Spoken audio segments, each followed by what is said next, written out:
Salut à tous, c'est Panglochano, bienvenue sur cette vidéo qui continue notre cheminement sur la méthode Silva, toujours avec Dame Li Pasco. Salut Li. Salut, salut. Et on continue un petit peu notre bibliographie et les différents ouvrages qui ont été édités par José. Là, aujourd'hui, ça ne sera pas un livre de José, ce sera un livre de Richard Mackenzie, qui a été un des psys qui a bossé avec José et qui a été également instructeur Silva. Donc, c'est vraiment quelqu'un qui était dans le travail de fond de la méthode Silva. Le titre, c'est The Secret Place.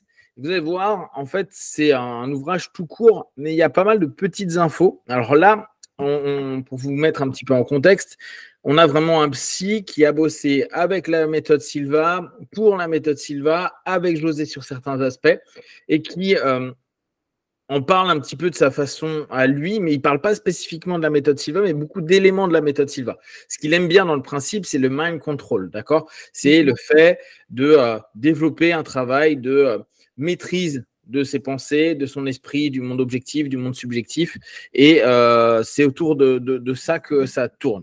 À savoir que il y a une introduction par José qui conseille de lire bien sûr l'ouvrage, et il dit qu'il est intéressant parce que c'est un petit livre qui donne pas mal d'idées et sur lesquelles on peut revenir assez souvent, assez fréquemment pour s'interroger et pour avancer.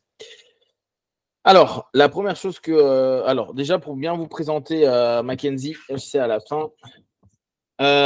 Il est diplômé donc de psycho. Attends, c'est plutôt là. Voilà.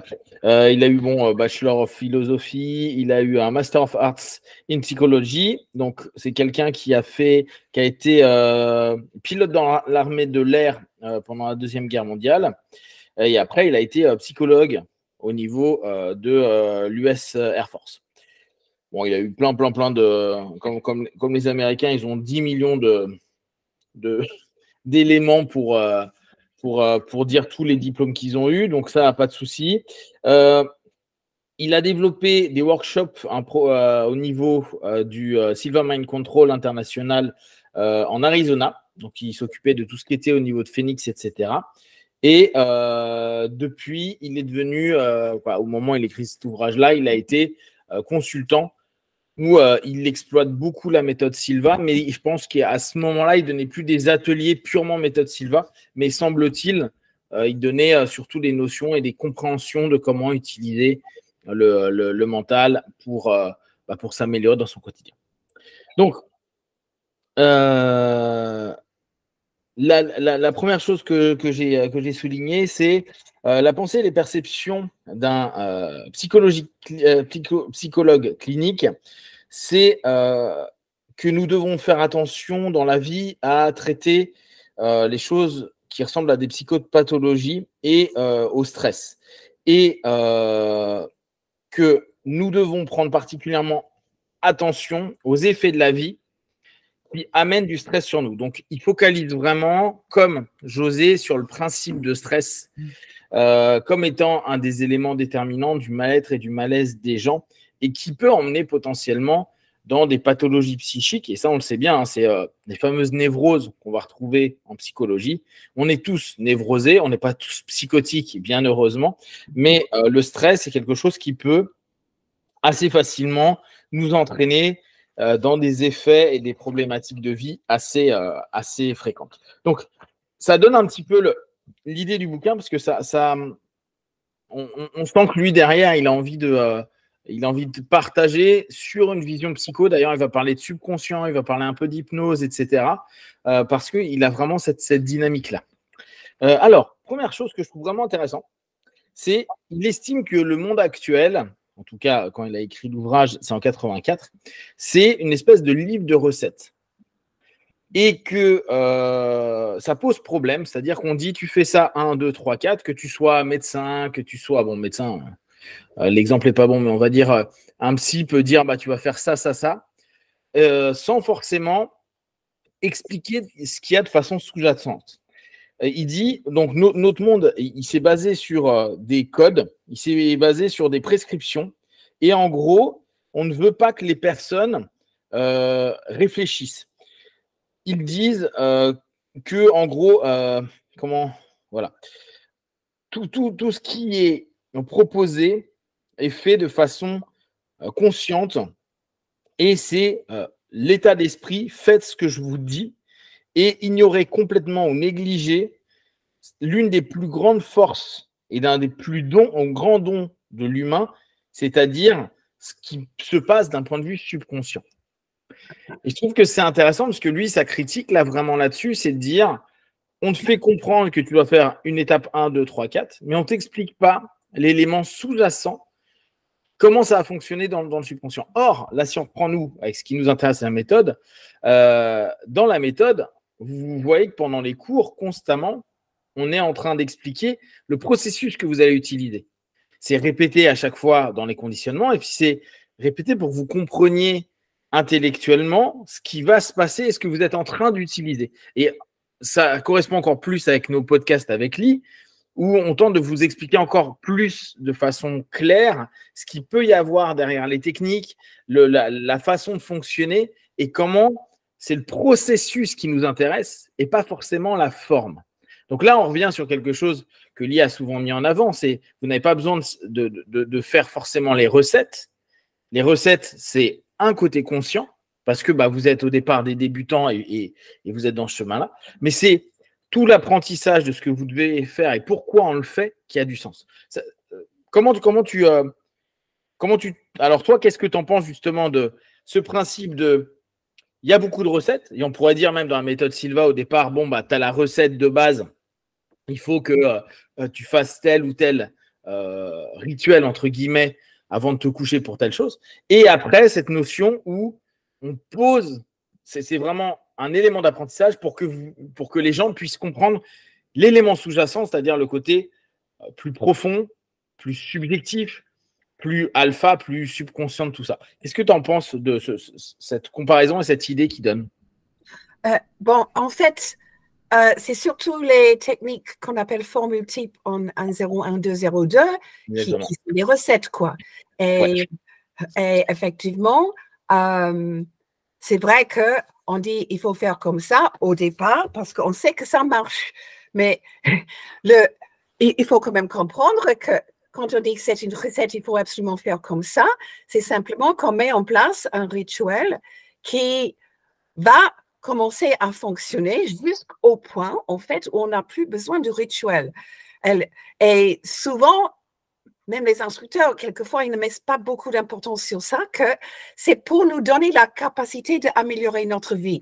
Mais si on est obligé de faire la même recette pour le reste de notre vie, c'est comme si on a une ordonnance de médicaments, on n'a jamais le droit de laisser tomber parce que tout va bien. Et la recette, en fait, ça existe dans beaucoup de langues différentes, au moins 30 langues, ce qui veut dire que ce n'est pas les mots en eux-mêmes qui ont un truc magique, c'est justement qu'on établit quand même un petit rituel où on accepte justement que si on parle, justement, si on donne ce message à notre subconscient, quelque chose va se passer. Et c'est plus ici José lui-même ou quelqu'un d'autre qui a dit, mais les formules type, les techniques à formule type, souvent sont comme des béquilles. Et quand j'ai entendu ça la première fois, j'étais un peu choquée. Mais effectivement, tu as besoin de béquilles si tu ne peux pas marcher toute seule. Après un moment, en utilisant les béquilles, tu renforces les muscles de ta jambe et finalement, tu n'as plus besoin de béquilles. Et franchement, beaucoup de techniques formule type sont comme ça. Bien sûr. On pratique la technique pour les maux de tête jusqu'à ce qu'on n'a plus de maux de tête. On pratique la technique du sommeil jusqu'à ce qu'on peut dormir, pouf, comme ça, etc. Voilà. C'est ça. Je trouve que c'est important à rappeler parce que on en a reparlé la semaine dernière, mais c'est cette notion de se dire, vous n'avez pas nécessairement besoin de faire 1, 2, 3, 4. Par contre, si à un moment donné, vous avez l'impression qu'en utilisant une technique, il n'y a pas les retours qui vous intéressent. Donc, souvenez-vous, au bout de 3 jours, il n'y a pas de feedback qui vous intéresse.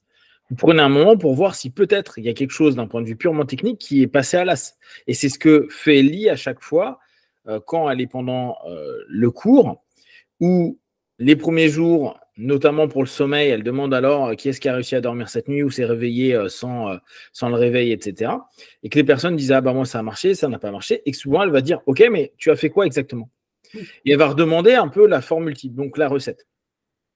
Mais la recette, au départ, parce que là c'est les 4 premiers jours, les personnes n'ont jamais fait ce système auparavant, donc il y a vraiment un instant où suivez les règles au départ pour juste comprendre et automatiser et justement travailler sur quelque chose de plus profond pour qu'après, vous n'ayez plus besoin. Si par contre ça bug, si ça ne fonctionne pas, bah revenez, il y a peut-être un élément que vous n'avez pas pris en compte parce que vous êtes tellement habitué de le faire d'une manière à qui ça fonctionne de votre façon, vous avez votre feeling, mais il y a peut-être un moment pour certains problèmes, reprendre ce qui a été fait et répété par des millions de personnes pendant des décennies, avec des retours, hein, parce que c'est ça l'intérêt, bah, ça reprend sens et peut-être reprendre les bases, la recette, peut être intéressant et ça peut vous permettre aussi de vous comprendre pourquoi vous avez fait une erreur entre guillemets. En tout cas, vous n'avez pas eu le résultat et la solution que vous souhaitez. Donc, cette notion, elle est intéressante. Apprenez au départ avec des recettes, oubliez les recettes. C'est un peu les arts martiaux, hein. Tu commences ceinture blanche, la ceinture noire, tu arrêtes de penser aux bases pour travailler sur un truc de plus profond. Mais il y a des moments, ça ne t'empêche pas de faire des cours, à reprendre les recettes de base pour recomprendre de façon différente, de façon plus profonde, la technique que tu es en train de faire. Justement, oui, parce que souvent, quand les gens arrivent une deuxième ou troisième fois faire le cours, ils me regardent, ils disent, mais tu n'as pas dit ça la première fois. Mais en fait, ils entendent d'une nouvelle façon. La première fois, c'est je suis submergée sur toutes ces nouvelles idées, mais après, on revient, on entend d'une autre façon et ça a une signification encore plus profonde. Bah, et on le voit, nous, en faisant juste les podcasts. En regardant à nouveau certains textes, en regardant ce qu'il a été dit, ce que José a dit, ce que Laura peut dire, ce que les instructeurs Sylva peuvent dire, ça nous donne à chaque fois, ça peut nous donner, pas à chaque fois, mais fréquemment, une réflexion à se dire, tiens, on ne l'avait pas forcément vu comme ça. On crée des hypothèses parce que l'expérience nous fait dire, tiens, ça peut être aussi interprété de cette façon-là parce qu'on a vécu, nous, suffisamment d'expériences qui peuvent nous valider une autre perception plus profonde du système. Donc, c'est normal, hein, qu'on soit néophyte ou comme Lick, où elle est experte, il y a encore de la découverte dans le système. Et c'est ce qu'il faut garder en tête. La recette, j'imagine qu'il y a des gens qui font encore des pâtes bolognaises. Tu dis, mais c'est basique, sauf qu'en fait, eux, leur manière de faire, c'est juste hors du commun.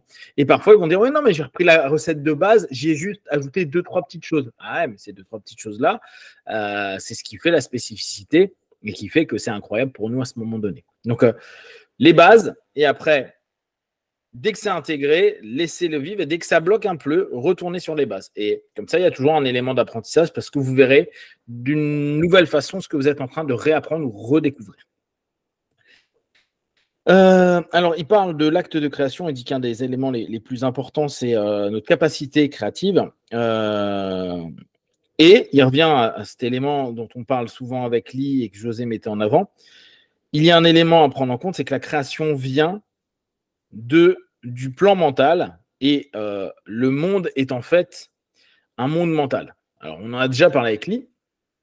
C'est cette idée de dire, bien sûr qu'il y a un monde réel commun, un monde objectif commun, mais perçu de façon complètement différente. Et pour aller plus loin, c'est ce monde comme il existe aujourd'hui, une voiture électrique, une trottinette électrique, ce qu'il n'y avait pas il y a encore...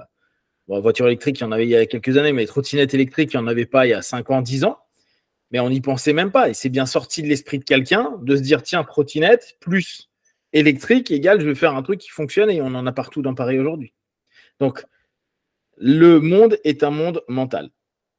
Et il précise un petit peu, tout ce que nous voyons, les voitures, les avions, les procédures, les lois, sont des idées de l'esprit créatif. Donc, cette notion d'esprit créatif est intéressante. Le premier était un concept, une idée, un processus de visualisation, puis est devenu un processus créatif. Cette notion d'idée créative et de le monde est un monde subjectif, je trouve ça toujours intéressant. Je trouve que c'est passionnant pour nous parce que ça nous permet de nous dire quand on est bloqué, en fait, c'est peut-être parce que notre monde intérieur est un monde qui s'est bloqué, qui s'est figé, et donc que notre monde subjectif est bloqué. S'il est bloqué, il faut de la créativité pour le débloquer. Avant de penser que le monde extérieur, on arrivera à le débloquer. Ça, je trouve que c'est vraiment quelque chose qui est pertinent et qu'on voit beaucoup en psycho. C'est que tu n'arrives pas à sortir et tu as l'impression que le monde est pourri parce que derrière, dans ton monde intérieur, ton monde est pourri et tu n'arrives plus à créer des alternatives à un moment donné. Donc là, la notion de créativité. Comment tu le vois, la notion de créativité, toi, dans la méthode Silva? T'as justement, par rapport à ce qu'on vient de dire juste avant, est-ce que tu observes beaucoup tes élèves devenir créatifs? Tu m'avais dit que quelqu'un avait fait une régression en vie antérieure avec son laboratoire. Est-ce que justement, tu as d'autres histoires où tu sens que les élèves en fait deviennent créatifs? Parce que c'est vrai qu'au départ, on suit les recettes, mais le laboratoire, par exemple, c'est peut-être l'endroit le plus créatif de la méthode. Est-ce que tu as d'autres histoires un peu comme ça où tu vois des gens vraiment en mode créatif dans leur démarche? Oh là, justement, ça dépend bien sûr des sujets, mais ceux qui utilisent beaucoup le laboratoire, qui l'adorent, qui sont toujours en train de aménager, etc., ils me surprennent souvent de ce qu'ils arrivent à inventer là-dedans. Alors, l'exemple que tu viens de donner, justement, c'était le monsieur qui est arrivé à faire toute seule les régressions d'âge parce qu'en fait, il plongeait dans la, je sais plus, c'était la vie, oui, probablement une vie antérieure, je ne sais pas. Et il a mis une corde autour de sa taille et l'a donné à ses conseillers pour dire, vous allez me rappeler. Mais justement, le laboratoire est créé pour être ces deux choses, créativité et intuition.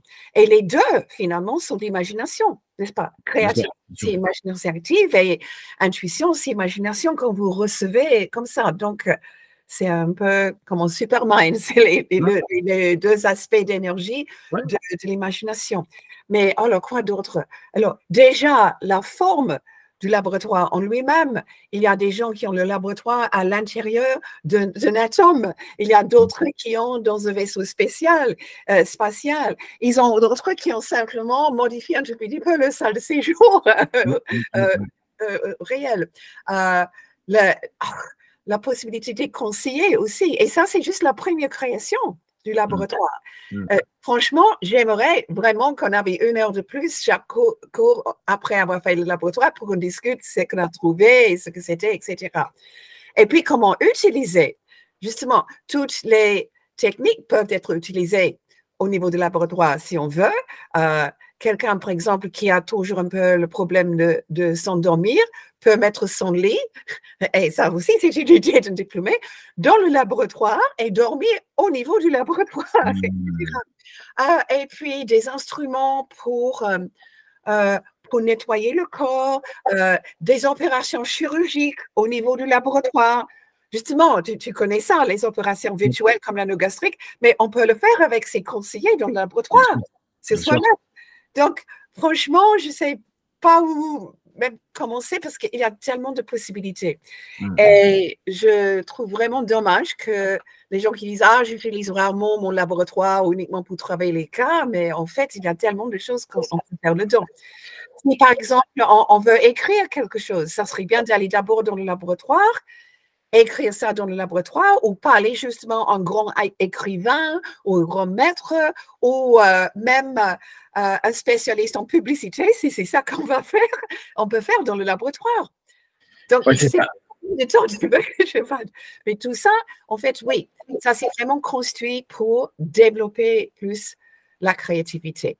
Parce que même les gens les plus créatifs disent il y a des moments où devant une page blanche, il n'y a rien qui vient.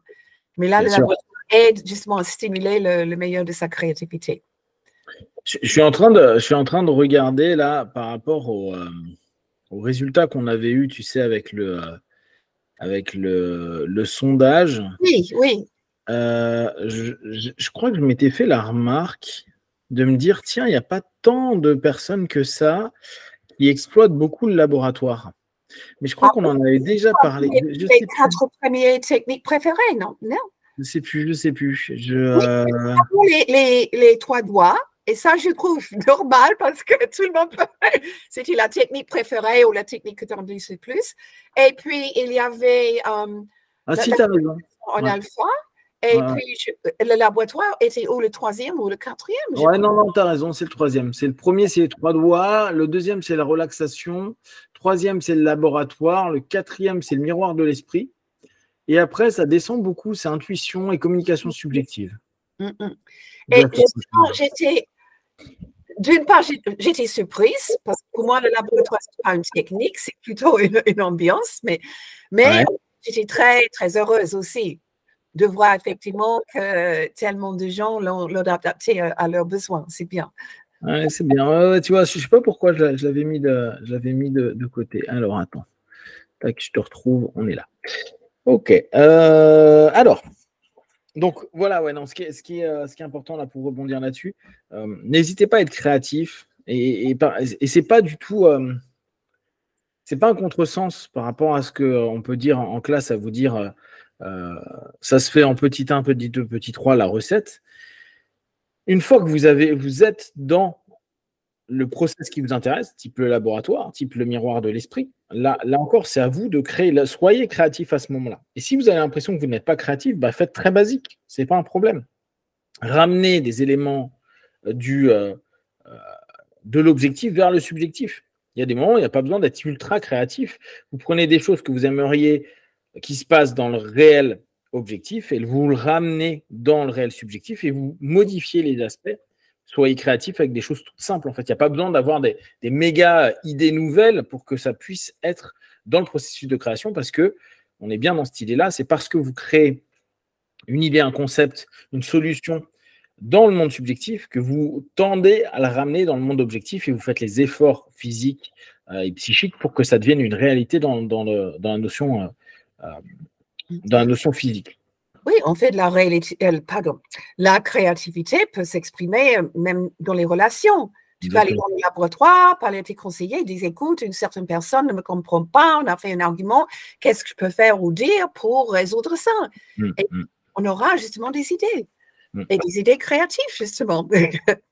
C'est intéressant parce que tu vois, là, je suis en train de réfléchir en même temps, des idées créatives donc, qui se créent, de créatifs, on va dire, donc de personnes créatives, et en même temps, on est créatif quoi qu'il arrive, parce qu'à partir du moment où vous travaillez du côté objectif au côté subjectif pour ramener du subjectif que vous avez modifié avec les solutions, vous créez, vous êtes des créateurs, peut-être moins des créatifs, mais des créateurs qui amènent dans le monde objectif. Donc, il y aura peut-être une différence où parfois les gens vont dire « je ne suis pas un créatif », mais à partir du moment où tu ramènes l'idée dans le monde subjectif, que tu médites dessus, que tu réfléchis dessus, que tu donnes des possibilités, que tu ouvres des voies, tu deviens potentiellement créateur, même si tu n'es pas créatif.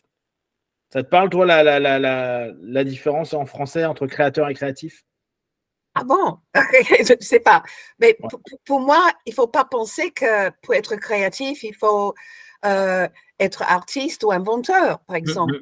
Exactement. Chaque fois qu'on a une nouvelle idée et on arrive à passer de subjectif à objectif, on est créatif quand même. Pour moi, on est créateur, si tu préfères.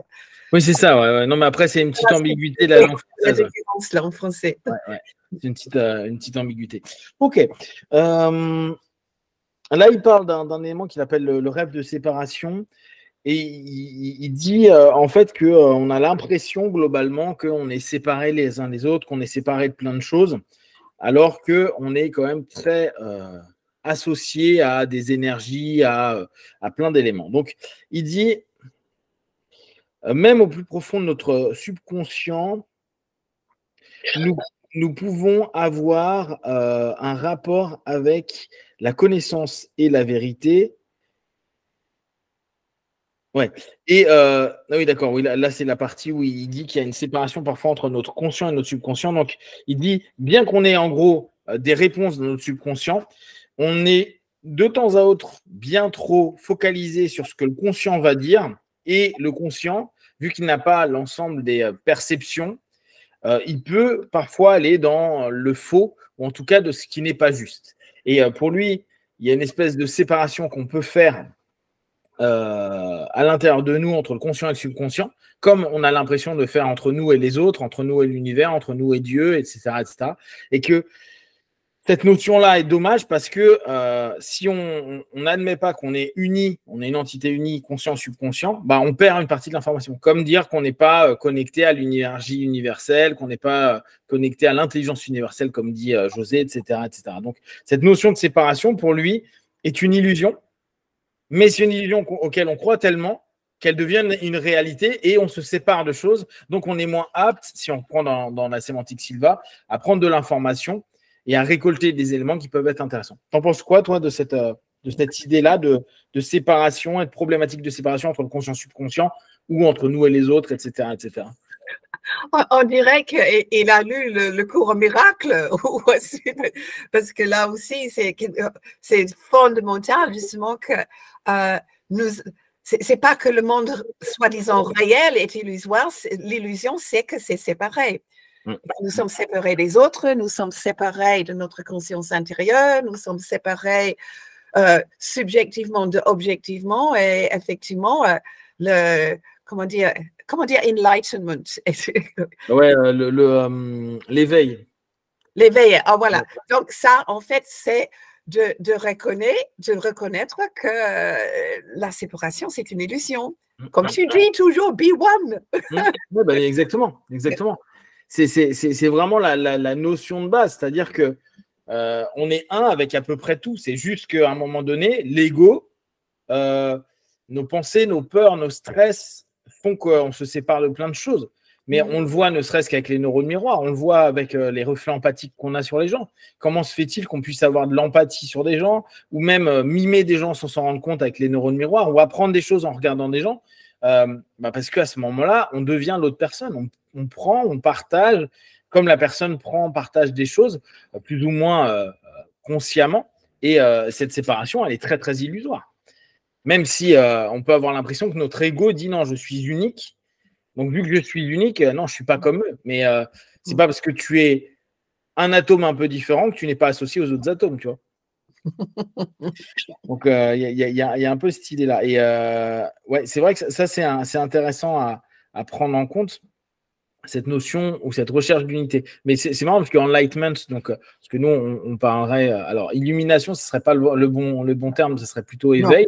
Et c'est plutôt dans la notion bouddhique et la notion du bouddhisme. Et même des copains qui sont dans les mouvements soufis de l'islam, tu as un peu cette idée de retirer les voiles de l'illusion. Et les voiles de l'illusion, c'est croire que chaque humain est une personne unique, alors qu'en fait, ils font partie d'un tout. C'est à la place de te rendre compte qu'on fait partie d'un organisme commun, c'est croire qu'on est unique et indépendant dans le système dans lequel on est, alors qu'en fait, c'est juste une illusion. Et que quand on est dans le tout, on s'aperçoit que tout est dans tout, et ainsi de suite. On a ça dans le taoïsme aussi, on a ça dans plein d'éléments. Et d'ailleurs, si on prend la notion dont on parlait la semaine dernière, même christique, la notion de dire Jésus est fils de Dieu, beaucoup le traduisent par, et d'ailleurs José le disait, mais il y en a plein d'autres qui le disent, qui dit oui, Jésus est fils de Dieu comme nous on est fils de Dieu. Donc en fait, on est tous un, vu qu'on est tous le fils du même parent, entre guillemets. Donc on est tous frères et sœurs, donc on est tous un. On est tous issus de la même chose. Donc on est quand même unité. Donc même nous, dans notre vision plus occidentale des choses, on a ce rapport à l'unité et justement à la non-séparation. La vie, la mort devient à nouveau une vie parce que c'est le paradis, et ainsi de suite. Il y a plein d'éléments qui sont très communs. Il est déjà 16h30. Ok, on va faire la première pause. Ah oui. Donc, si vous avez déjà des questions et des remarques sur ce qu'on vient de partager, n'hésitez pas à en faire part sur Facebook, YouTube. Je vous rappelle, le petit ouvrage, c'est The Secret Place. Je n'ai pas regardé, mais je vous mettrai quand même sur la description le lien vers Amazon si j'en trouve un. Si vous voulez l'acheter, c'est vraiment un tout petit bouquin. Et comme d'habitude, de tout ce qu'on propose, ne prenez que ce qui est bon et juste pour vous tester, observer, analyser et concluez. Biwan, à plus tard.